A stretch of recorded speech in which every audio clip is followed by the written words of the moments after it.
I've always been fascinated by true crime. Ever since I was a child, the most gruesome murders and deaths intrigued me, but also terrified me in equal measure. Growing up, I read a lot of thrillers and murder mysteries, mostly because I loved the challenge of trying to crack the case before the detective in the books could, though I almost never did when I was a kid. I think I still read those books now, but it's just not as fun anymore because I always guess the endings because I've just read so many of them. The thing is, this interest in murder mysteries and thrillers slowly turned into a kind of strange obsession with true crime and killers as I grew older. My parents found this quite unsettling, especially my mother. She was really scared of this. I think it was some form of morbid curiosity paired with a sense of justice that attracted me to content like this. And I know I'm not alone. The market for true crime movies, docu-series, podcasts, even those raw tapes and courtroom footage is huge. This is everywhere, and the viewership for it just keeps growing. And recently, I've begun to wonder, why are so many of us drawn to this? And what does it say about us? I think true crime taps into our need to make sense of darkness from the safety of our homes. For many people, especially women, true crime feels kind of strangely comforting. There are so many videos that we see where women are like, "Oh, I watch this when I'm cooking dinner or when I'm winding down after work." I've felt that kind of comfort too, and I've always wondered why.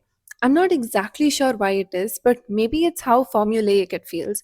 We're first introduced to the people, then the crime takes place, then there's a chase, and then there's a resolution, and we see justice being served and these criminals ideally going into prison. Or maybe sometimes it is this illusion of control, like if I see what happened to someone else, I can see their mistakes and make sure that I don't do it so I can be safe. But beyond this fear and fascination, I feel like there's something else at play. Sometimes I think true crime can become a space for solidarity. It lets us bear witness, it lets us say the victims' names when the rest of the world seems to have forgotten it.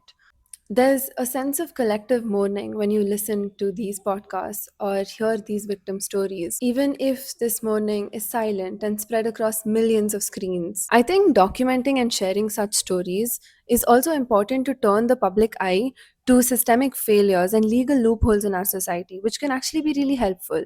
There have also been instances where true crime documentaries have shed light on how justice can sometimes be denied. This reminds me of the Central Park 5 case, which is also known as Exonerated 5 now. So, let me just give you like a quick brief about what this case is. Okay. So, in 1989, five black and Latin American teenagers, Antron, Kevin, Yusuf, Raymond, and Corey, were arrested for the brutal rape and assault of a white woman in Central Park. There was absolutely no physical evidence linking them to this crime. Still, despite glaring inconsistencies and coerced confessions, all five of them were convicted and they served between 6 to 13 years in prison. The prosecution cherry picked whatever fit the narrative. The media turned this into a spectacle, a public trial before even a legal one can take place. They were vilified by newspapers, police, and even politicians. It was a media tsunami. Now, fast forward to 2002.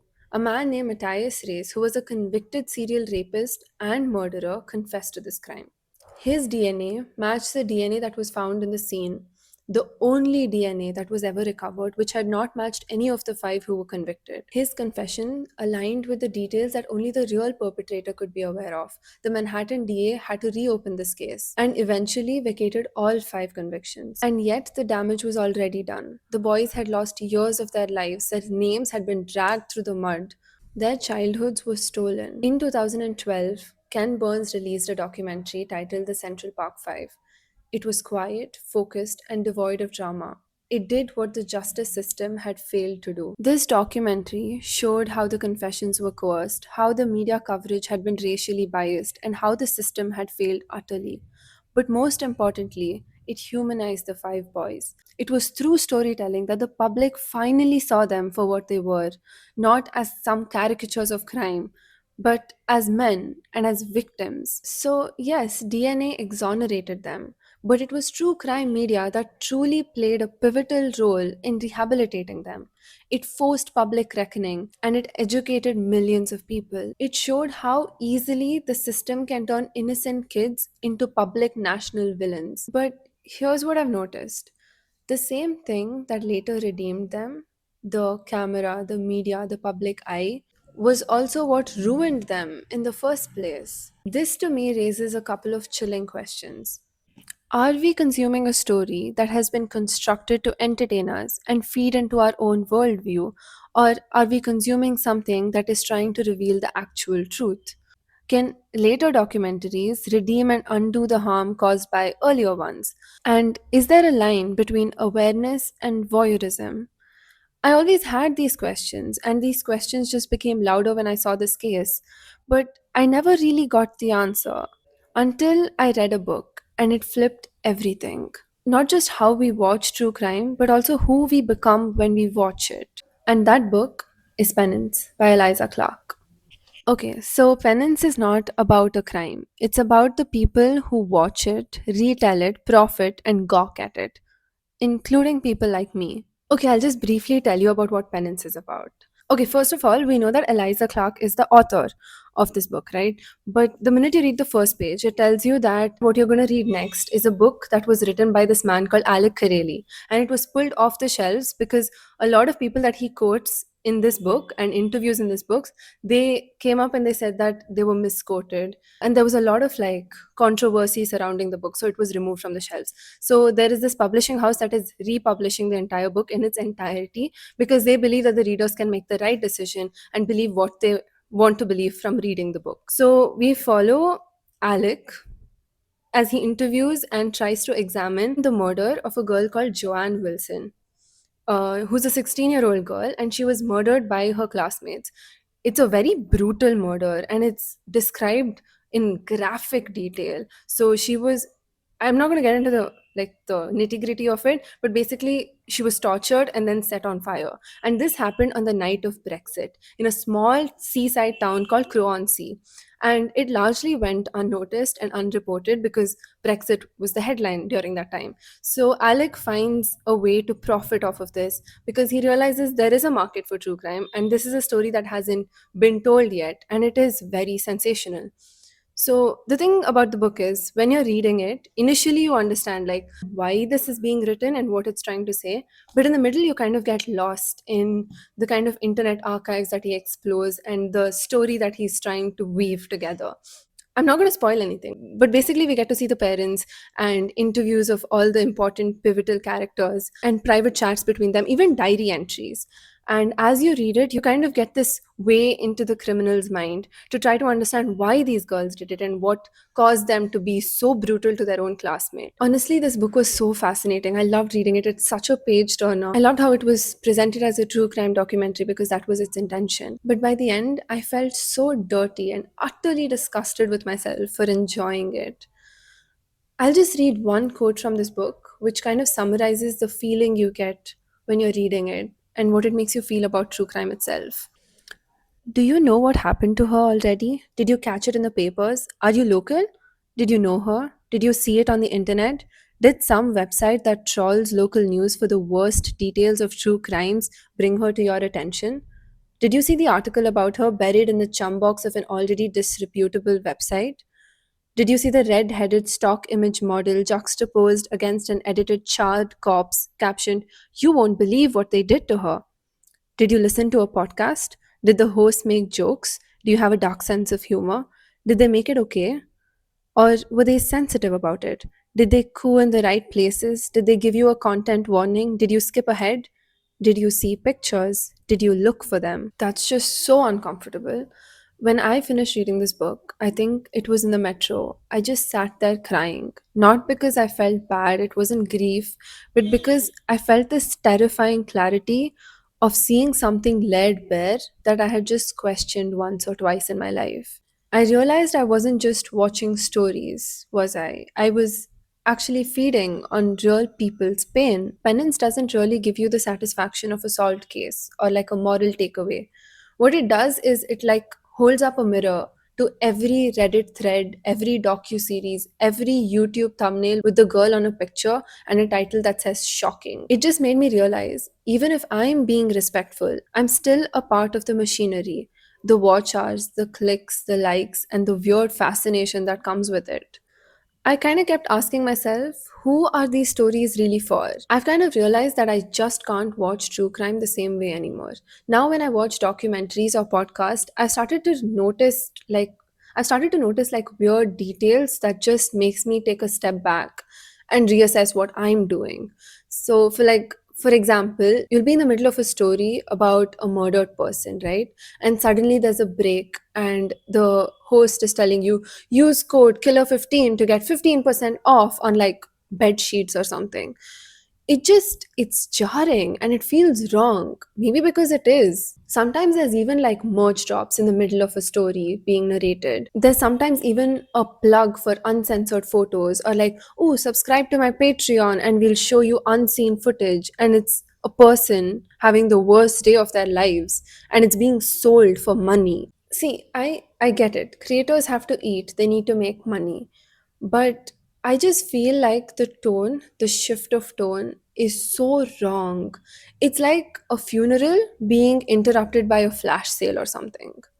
Again, like, don't get me wrong, my issue isn't exactly with monetization, it's about how lazy it often is.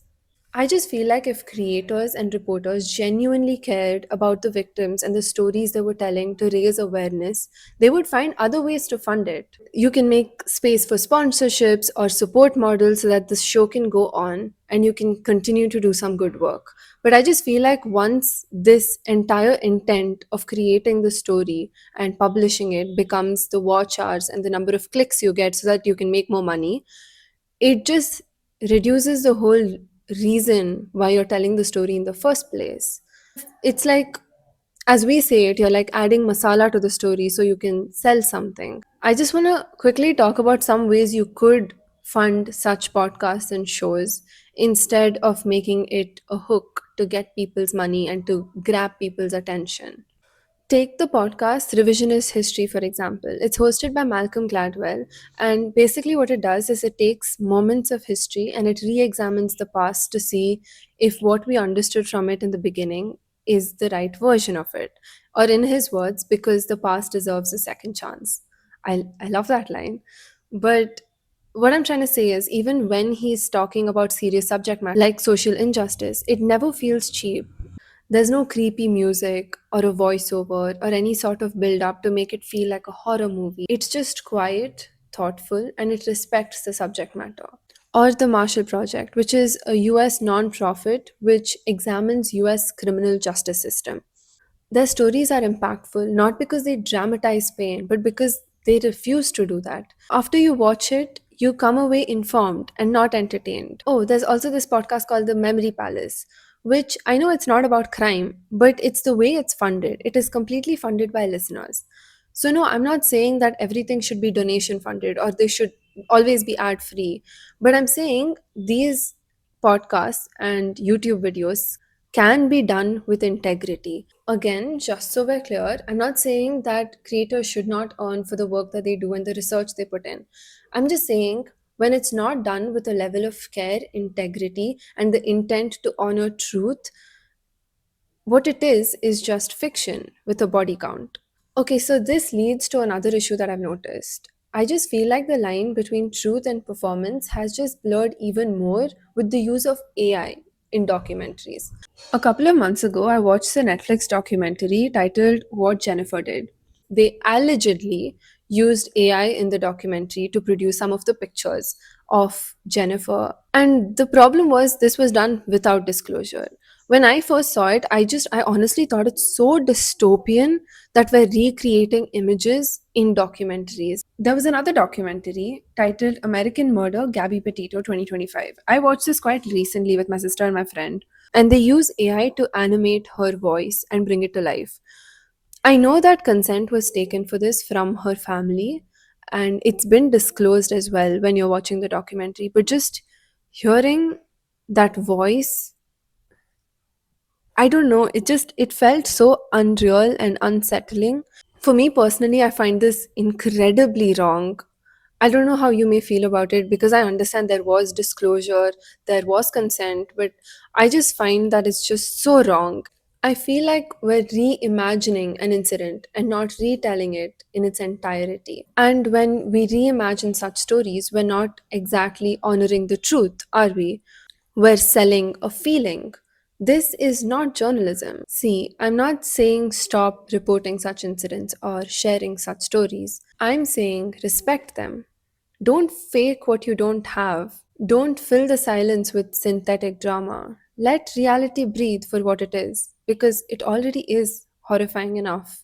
So I still read true crime articles and I watch some documentaries, but now I've started asking myself, is this honoring the truth or is this feeding an algorithm? Because once we start blurring the lines between truth and fiction, voice and voiceover, we risk losing the very thing that make these stories matter. Because Penance reminded me, the most chilling part of a true crime story may sometimes just be the audience. The case I referred to, the Exonerated Five, as well as the podcasts, books, and projects I mentioned, are all listed in the description below if you'd like to read or explore further.